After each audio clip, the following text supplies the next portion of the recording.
Just do it! Yesterday, you said tomorrow, so just do it! Make your dreams come true! Nothing is impossible! No, what are you waiting for? Do it! What's happening, guys? Welcome back to my YouTube channel. In today's video, we'll be breaking down a trade that we took on EURUSD, taking you from the forecast, the timestamps and everything up until the market updates, up until the market playing out, and potentially we might be breaking down future trade setups for the rest of the week or up until next week. But before getting to the video, do hit that like and subscribe button, as will help your boy with the YouTube algorithm. Without further wasting any of your time, let's get into the video. Last week on the 9th of September, as you can see, guys, on EURUSD, this was our forecast. The market was around this point last week, and our anticipation was that the market will come back, retest around this level, and then push, and then basically get into this bearish trend, and potentially come to the psychological level. And as you can see, the market literally did as we had predicted, as we had anticipated. But I'll definitely try to break down why we actually had anticipated that the market will come to this psychological level. Now, if we look at the weekly time frame, I know, guys, this might hurt your eyes, but looking at the weekly time frame, the market literally, in fact, monthly, the market, as you can see on just this recent price action of PA, the market was in this this consolidation. If I were to open a different chart on your USD, let's say this broker, as you can see, the market was, just delete this, the market was in this consolidation. As you can see, we had these highs and these lows.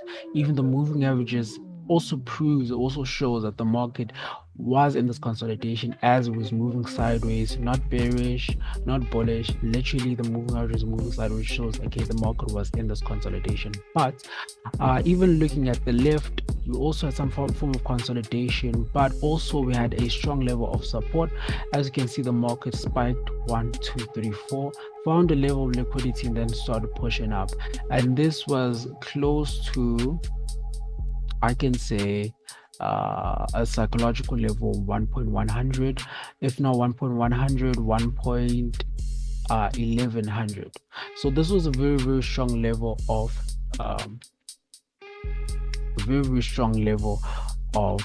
support, now tested as resistance on the monthly time frame. Looking at the actual candlesticks now, we had a lot of consolidation as well as around this point, and then from there you start creating higher lows and higher highs, higher lows, higher highs, higher lows, higher highs, higher lows, higher highs. And so we actually tried to break above this point last week, which was last month, August. And as you can see, the market failed to close above and then pushed all the way back just around this point. Now the market currently on September, it actually did manage to break above these levels, and so we have close to 10 days until the market officially closes, and I just hope that the market does break through this consolidative level of resistance. Now looking at the weekly, similarly, the market was moving it sideways. However, until recently, we had this inside bar. As you can see, we're at this point A, these highs and these lows, and the market has definitely been consolidating. We also did break this level of resistance, came back, retested this level with the doji, also alongside by retesting this blue moving average as a level of support, and the market now starting to push up. Yeah. So we had like buys along buy or bullish biases on the monthly as well as the weekly. Now the daily time frame, I think it was around about this point right here. Now we again had this level of resistance. As you can see, the market at point A, point B, pushed back down, came back, point A, point B, pushed back down, found a level of support as it tested these moving averages, pushed all the way up, and then came back, retested somewhere around about this level, pushed back down again, came back, push. So to me, when I was looking at this, which is again a psychological level 1.100, it shows that this is a very, very strong and a sensitive point for the market. Yeah. Market came back again, pushed back down, and then broke above this level, and then retested one more time, as well as the moving averages, then pushed up above, sustaining and maintaining above the moving averages, came back again to retest, and then found some level of resistance right here. As you can see, the market tried to push all the way to 11,500 before finding level of resistance, and then closed below the moving averages as well as below 1.11500. And as you can see, the market then started pushing down. Now looking at H4, looking at the H4, I know guys, there's a lot happening right now. Let me just delete this for now. Yeah, so looking at the H4, what I was seeing was that, okay, we had this initial high, initial low, relative to this high, low, higher, lower high, lower high. Now once I'd seen that the market had broken this particular trend line, this particular trend line, I then seen that, let me just put structure. Once it broke this trend line right here, this black trend line, that's when I drew this fib. Now let me just backtrack a bit. Now let's start on this particular point. Yeah. So as you can see, what I noticed was that we had an initial point A and the point B. Now to validate trend line, we need 2 points, a point A and a point B. Now once it see that the market had pushed all the way up, so it came to this trend line, pushed up, creating a initial high, initial low, and a higher high. This is a higher high right here, and then created a lower high, a lower low, a lower high.